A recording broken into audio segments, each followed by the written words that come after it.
I'm Kelly Bethel and we operate Namuel Station in conjunction with Mount Sullivan with my husband Kelvin.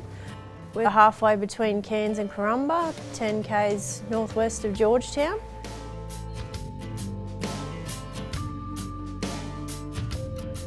We'd just come through our succession plan as well, so we're in our third year of operating the business. And so I guess the next step was to do beef sense and put our business under the microscope and really get down to the nitty-gritty of running it. Diesel might be a bit more expensive. So Beef Sense is a program run through DAF in partnership with Northern Gulf.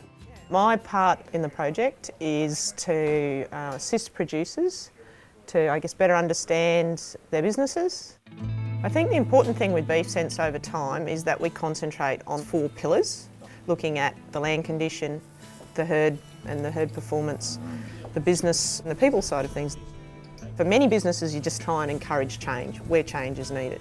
Part of that process, I guess, is what we'd call improving financial literacy, and we tend to use Excel. We have some base sheets that we work with and analyse people's financial position, look at the profitability, weaning rates, female sales, annual live weight gains, those sorts of things to try and get a feel for what's going on in the business.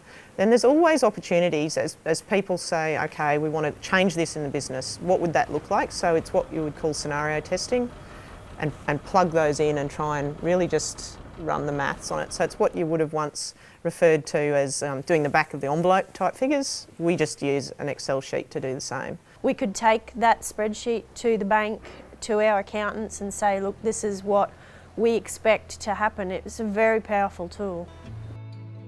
I guess some of the key things that we've noticed is the change in attitudes that we're seeing around land conditions. So there's a real will, particularly amongst the younger people in their businesses, to sort of take on this approach of maybe what you'd say a stewardship of the land to try and improve things. And then for us, that's rewarding. You know, that's what we're about. Our stocking rate is something that Kelvin is quite passionate about. He doesn't overstock. We could probably run 3,500 head here, but we'd be pushed for grass, we'd be pushed for sometimes water by the end of the year. So he likes to run the properties very conservatively, and that has, I feel, it's been fruitful, it's been good. And the advantage of bringing extra people to your kitchen table while you're making those decisions is you get an independent opinion on things. You're bringing it back to business principles. You're not making decisions on emotion, and that's, you know, fairly fundamental. Suddenly you've got a really easy to access business tool, and all we're trying to do is fill that gap in businesses until people's skills come up to that level and they can do these things themselves. Yeah, well, there it is in black and white. You know what the next 12 months is going to cost you to run that place. The benefits with the Beef Sense have really been great for me because we've been able to extract the numbers and figures that Kelvin's had in his head for 25 years, and everyone's been asking, what do you do with your lick? What do you do with your weaners? You know, and so we've been able to extract that and put it into something that we can physically see. That has been the biggest thing for all of us.